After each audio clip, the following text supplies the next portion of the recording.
नमस्कार दोस्तों, स्वागत है आप सभी का आज के मुख्य समाचार के इस वीडियो में। जी हां दोस्तों, मोदी सरकार की तरफ से बड़ी और महत्वपूर्ण खबर की अपडेट निकल कर आ रही है, जिसकी सटीक जानकारी हम आपको इस वीडियो में देंगे। बस आप इस वीडियो के साथ अंत तक बने रहिए। इसी के साथ दोस्तों, आज की बड़ी खबरों में आपको बताएंगे कि सरहद पर चीन के टिके घुटने 3 बार में एलएसी से 30 किलोमीटर पीछे जाने को हुआ सहमत, भारत भी पीछे जाने को तैयार। और अगली बड़ी खबर की बात करें तो जनधन अकाउंट को तुरंत करें आधार कार्ड से लिंक, वरना होगा 1.30 लाख रुपए का नुकसान। जरूर जान ली इस बड़ी खबर के बारे में। और अगली बड़ी खबर की बात करें तो आने वाली है कोरोना वैक्सीन, लेकिन भारत के सामने -70 डिग्री वाले फ्रिज की चुनौती। जानिए क्या है सरकार का प्लान। और अगली बड़ी खबर की बात करें तो इमरान खान की करीबी मंत्री बोली, पाकिस्तान में भारत का विरोध करना ही हमारी रोजी रोटी। आगे विस्तार से जानेंगे इस खबर के बारे में। और अगली बड़ी खबर की बात करें तो रिटायरमेंट नियमों में होगा बदलाव, मोदी सरकार ने दिए आदेश। और अगली बड़ी खबर की बात करें तो सावधान हो जाइए, फर्जी वेबसाइट बनाकर रेल यात्रियों को चूना लगा रहे हैं दलाल। पूरी खबर जानने के लिए बनी रहिए हमारे साथ। जी हां दोस्तों, ऐसी और भी कई बड़ी खबरों की अपडेट निकल कर आ रही है, जिसकी सटीक जानकारी आपको इस वीडियो में देंगे। लेकिन उससे पहले आपसे एक छोटी सी रिक्वेस्ट है कि मुझे इस वीडियो को बनाने में बहुत मेहनत लगती है, तो इस मेहनत के लिए वीडियो पर एक लाइक जरूर कीजिएगा। साथ ही वीडियो के नीचे दिए गए इस लाल बटन को दबाकर चैनल को सब्सक्राइब कीजिए और इस घंटी को भी दबाइए, ताकि आपको दिन भर की बड़ी खबरों की जानकारी लगातार मिलती रहे। तो चलिए दोस्तों, एक एक करके सभी बड़ी खबरों के बारे में जान लेते हैं। तो दोस्तों, आज की पहली बड़ी खबर की अपडेट की बात करें तो सरहद पर चीन ने टेके घुटने 3 बार में एलएसी से 30 किलोमीटर पीछे जाने का हुआ सहमत, भारत भी पीछे जाने को तैयार। जी हां, भारत और चीन के बीच एलएसी पर तनाव कम हो गया है। सूत्रों के मुताबिक पूर्वी लद्दाख में दोनों सेनाओं के बीच भारी सीमा संघर्ष का जल्द हल निकल सकता है। दोनों देशों की सेनाओं में पूर्वी लद्दाख सेक्टर से कुछ हिस्सों से हटने पर सहमति बनी है। समझौते के तहत चीनी सेना वापस उसी इलाके में जाने के लिए तैयार है जहां पर अप्रैल में थी। कमांडर स्तरीय वार्ता के दौरान दोनों देशों के बीच इस योजना पर चर्चा की गई। वार्ता में भारत ने चीन के सामने प्रस्ताव रखा। सब ठीक रहा तो 3 चरणों में सेना को वापसी होगी। पहले टैंक और बख्तरबंद गाड़ियों की वापसी होगी। दूसरे चरण में फिंगर एरिया से 3 दिन में सैनिक हटेंगे और अंत में एलएसी से सैनिक पीछे हट जाएंगे। भारत इस मामले में पूरी सतर्कता के साथ आगे बढ़ रहा है, क्योंकि जून 2020 में गलवान घाटी में संघर्ष के बाद चीन पर विश्वास करना आसान नहीं है। हाल ही में चीन ने एलएसी पे बड़े पैमाने पर सैनिकों की तैनाती की है। जवाब में भारत ने भी 60,000 सैनिकों की तैनाती कर रखी है। इंडियन एयरफोर्स ने मोर्चा संभाला है। लड़ाकू जेट तैनात किए गए हैं। इलाके में दुश्मन का कोई भी विमान घुसने न दिया जाए। अगर चीन पीछे हटता है तो ठीक, वरना भारत अपनी तैयारी में और मजबूत करेगा। और अगली बड़ी खबर की बात करें तो इफ्को ने दिया किसानों को दिवाली गिफ्ट, खाद के दाम में कटौती का ऐलान। जी हां, सहकारी उर्वरक कंपनी इफ्को ने एनपी खाद की अधिकतम खुदरा कीमत में 50 रुपए प्रति बोरी की कमी कर इसे 925 रुपए करने का ऐलान किया है। एनपी खाद की कीमतों में कटौती पूरे देश में तत्काल प्रभाव से लागू हो गई है। इफ्को के प्रबंध निदेशक और सीईओ डॉक्टर यूएस अवस्थी ने इस बारे में जानकारी देते हुए साझा करते हुए बताया कि एनपी उर्वरक की कीमतों में कमी करने की कृषि लागत से कमी आएगी और इससे किसानों की आमदनी में इजाफा होगा। इफ्को का यह कदम प्रधानमंत्री की 2022 तक किसानों की आमदनी दोगुनी करने की योजना के मुताबिक है। और अगली बड़ी खबर की बात करें तो आने वाली है कोरोना वैक्सीन, लेकिन भारत के सामने -70 डिग्री वाले फ्रिज की चुनौती। जी हां, अमेरिकी दवा कंपनी फाइजर ने कहा है कि उसकी वैक्सीन कोरोना वायरस को रोकने में 90% तक कारगर है। लाखों लोगों की जिंदगी छीन लेने वाले वायरस से जूझ रही दुनिया के लिए ये बड़ी खुशखबरी है। हालांकि वैक्सीन बन जाने से ही मुश्किलें खत्म नहीं होने वाली हैं। अगली चुनौती है भंडारण, वितरण और टीकाकरण। फाइजर की वैक्सीन को -70 डिग्री तापमान में स्टोर करना होगा, जो कि भारत सहित दूसरे देशों के लिए काफी चुनौतीपूर्ण है। एम्स के डॉक्टर ने ये बात कही है। दूसरी तरफ कांग्रेस नेता राहुल गांधी ने कहा है कि सरकार को इसके लिए तैयारी करनी चाहिए। अखिल भारतीय आयुर्विज्ञान संस्थान एम्स के डायरेक्टर ने कहा कि फाइजर के कोविड-19 वैक्सीन के फेज 3 के नतीजे बेहद उत्साहजनक हैं, लेकिन इसे -70 डिग्री तापमान पर स्टोर करना भारत और दूसरे देशों के लिए चुनौती है, क्योंकि लो और मिडिल इनकम वाले देशों के लिए कोल्ड चेन मेंटेन करना ही बड़ी चुनौती होगी, क्योंकि वैक्सीन को काफी कम तापमान पर रखना होगा। खासकर छोटे शहरों और ग्रामीण इलाकों में ये बड़ा कठिन है। डॉक्टरों के अनुसार इस वैक्सीन में काफी क्षमता है, लेकिन हमें अन्य वैक्सीन को भी देखना होगा। फेज 3 में पहुंच चुके सभी वैक्सीन के लिए उत्साहजनक खबरें हैं। और अगली बड़ी खबर की बात करें तो रिटायरमेंट नियमों में होगा बदलाव, मोदी सरकार ने किया आदेश। जी हां, रिटायरमेंट को लेकर मोदी सरकार बड़ा फैसला लेने जा रही है। इस फैसले से लाखों कर्मचारियों को फायदा हो सकता है। मिली जानकारी के मुताबिक सरकार सेना के जवानों और अधिकारियों के रिटायरमेंट की उम्र बढ़ाने पर विचार कर रही है।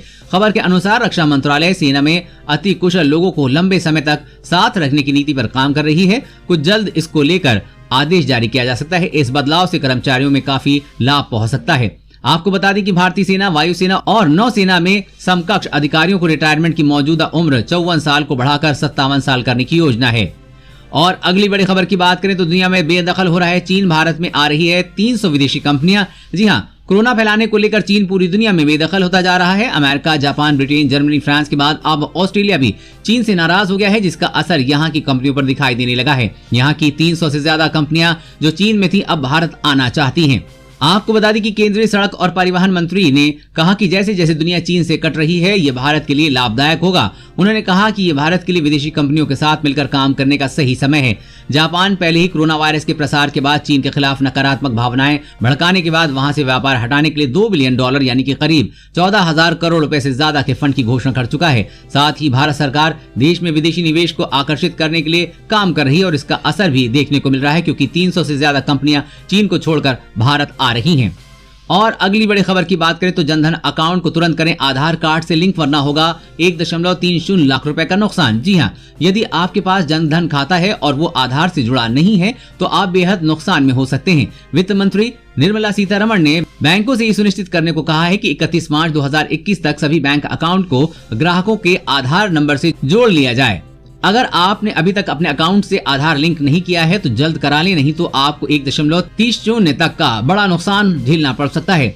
जानकारी के मुताबिक इस अकाउंट में ग्राहकों को रुपे डेबिट कार्ड दिया जाता है, जिससे 1 लाख रुपए का एक्सीडेंट इंश्योरेंस मिलता है। लेकिन अगर आप अपने अकाउंट को आधार से लिंक नहीं करेंगे तो आपको ये बेनिफिट नहीं मिलेगा, जिससे आपको 1 लाख रुपए का नुकसान होगा। इसके अलावा इस अकाउंट पर आपको 30,000 रुपए के एक्सीडेंटल डेथ इंश्योरेंस कवर भी मिलता है, जो बैंक अकाउंट से आधार लिंक होने पर ही मिलता है। अगर आपने अभी तक अपने जनधन खाते को आधार कार्ड से लिंक नहीं किया है तो तुरंत लाभ लेने के लिए आज ही आधार कार्ड को लिंक करें।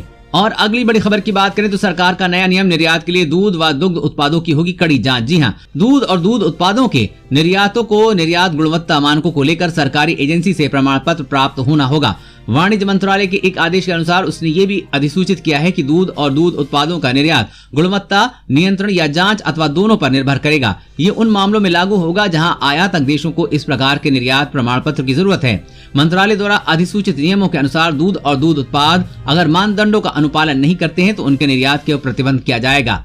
यानी कि अब दूध से बने प्रोडक्ट की गुणवत्ता अच्छी नहीं होगी तो उस पर तुरंत प्रभाव से रोक लगा दिया जाएगा। इसके लिए केंद्र सरकार अलग से जांच एजेंसियों का गठन करेगी। और अगली बड़ी खबर की बात करें तो पीएनबी ग्राहकों के लिए खुशखबरी, बैंक ने शुरू की ये नई सुविधा, अब मिनटों में निपटाएं सभी बैंकिंग कामकाज। जी हां, पंजाब नेशनल बैंक ग्राहकों की सुविधा के लिए पीएनबी वन ऐप लेकर आया है। इस ऐप के जरिए आप अपने घर बैठे ही सभी बैंकिंग कामकाज कर सकते हैं। अब आपको किसी भी काम के लिए ब्रांच जाने की जरूरत नहीं होगी। इस ऐप पर रजिस्टर होने के बाद यूजर्स अपनी फोन बुक कॉन्टैक्ट में से किसी को भी ऑनलाइन पैसा ट्रांसफर कर सकते हैं। इसके अलावा आप सुकन्या समृद्धि खाते को भी पीएनबी वन ऐप से लिंक कर सकते हैं। पीएनबी वन एक मोबाइल बैंकिंग एप्लीकेशन है जो एक ही मंच पर सभी बैंकिंग सुविधाएं प्रदान करता है। इस ऐप के जरिए आप बिना ब्रांच जाए अपने सभी कामों को निपटा सकते हैं। इसके अलावा ये 24 घंटे 7 दिन उपलब्ध है। इसके जरिए आप कभी भी और कहीं भी बैंकिंग कर सकते हैं। सेफ्टी की नजर से ये ऐप काफी अच्छा है। और अगली बड़ी खबर की बात करें तो इमरान खान की करीबी मंत्री बोली, पाकिस्तान में भारत के विरोध करना ही हमारी रोजी रोटी।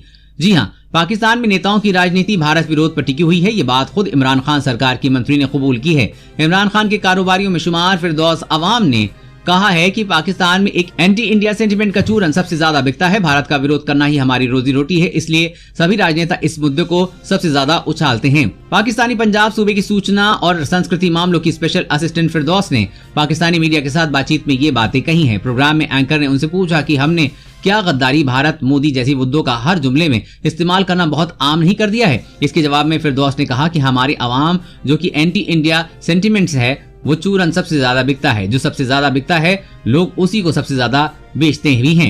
ये केवल सरकार ही नहीं बल्कि सभी लोग कर रहे हैं। विपक्ष ने तो ऐसे ऐसे मसाले बेचे हैं जो मोदी के लिए मजेदार और लजीज हैं। पाकिस्तान की राजनीति भारत के विरोध पर टिकी है। और अगली बड़ी खबर की बात करें तो राष्ट्रीय राजमार्गों से ब्लैक स्पॉट हटाकर हादसे रोकेंगे, सरकार ने पहली बार तैयार की एसओपी। जी हां, केंद्रीय सरकार ने राष्ट्रीय राजमार्गों के ब्लैक स्पॉट यानी सबसे ज्यादा दुर्घटना वाले स्थल पर होने वाली मौतों को रोकथाम के लिए प्रोटोकॉल जारी किया है। राजमार्गों पर ब्लैक स्पॉट की पहचान सुधार व निगरानी के लिए अल्प एवं दीर्घकालिक योजना के लिए सरकार ने पहली बार मानक संचालन प्रक्रिया यानी कि SOP तैयार की है। इससे सड़क यात्रियों की जिंदगियां लील रहे ब्लैक स्पॉट्स को राष्ट्रीय राजमार्गों से संबद्ध तरीके से हटाया जा सकेगा। सड़क परिवहन एवं राजमार्ग मंत्रालय ने सभी राज्यों को राष्ट्रीय राजमार्ग के ब्लैक स्पॉट की पहचान, सुधार, निगरानी संबंधी SOP को जारी कर दिया है। इसमें उल्लेखनीय है कि राजमार्ग परियोजनाओं का सभी स्तर पर सड़क सुरक्षा ऑडिट की व्यवस्था होने के बावजूद ड्राइवरों के व्यवहार व दूसरे कारणों से राष्ट्रीय राजमार्गों पर सर्वाधिक दुर्घटना स्थल बन रहे हैं और सड़क हादसे में निर्देशों की जांच जा रही है। एजेंसियों का उनको पता लगाना और प्राथमिकता के आधार पर सुधार करने के लिए ब्लैक स्पॉट प्रोटोकॉल का अनुसरण करना होगा। एजेंसी उक्त समस्याओं व उसके निदान की रिपोर्ट फोटो सहित मंत्रालय के वेब पोर्टल पर अपलोड करेगी। उपाय लागू होने के बाद 3 साल तक ब्लैक स्पॉट की निगरानी होगी, फिर भी हादसे होने पर उससे जरूरी सुधार किए जाएंगे। किसी राष्ट्रीय राजमार्ग पर 500 मीटर के दायरे में 3 साल में 5 सड़क हादसे में मृत्यु, गंभीर घायलों की होने की घटना अथवा हादसों में 10 मौत होने पर उक्त स्थल को ब्लैक स्पॉट घोषित किया जाता है। और अगली बड़ी खबर की बात करें तो सावधान हो जाएं, फर्जी वेबसाइट बनाकर रेल यात्रियों को चूना लगा रहे हैं दलाल। जी हां, देश में कम ट्रेनें चलने से स्पेशल ट्रेनों में लंबी वेटिंग लिस्ट है। ऐसे में कुछ दलाल इसका फायदा उठाकर रेल यात्रियों को ठग रहे हैं। एक ही आईडी से कई टिकट निकालकर उनका मनमाना दाम वसूला जा रहा है। इसके अलावा दलालों ने एक नया तरीका भी इजाद किया है कि रेलवे या IRCTC के अधिकृत पोर्टल से मिलती जुलती वेबसाइट बनाकर लोगों को चूना लगाया जा रहा है। RPF के मुताबिक एक सप्ताह में ऐसे 8 फर्जी पोर्टल पकड़े गए हैं।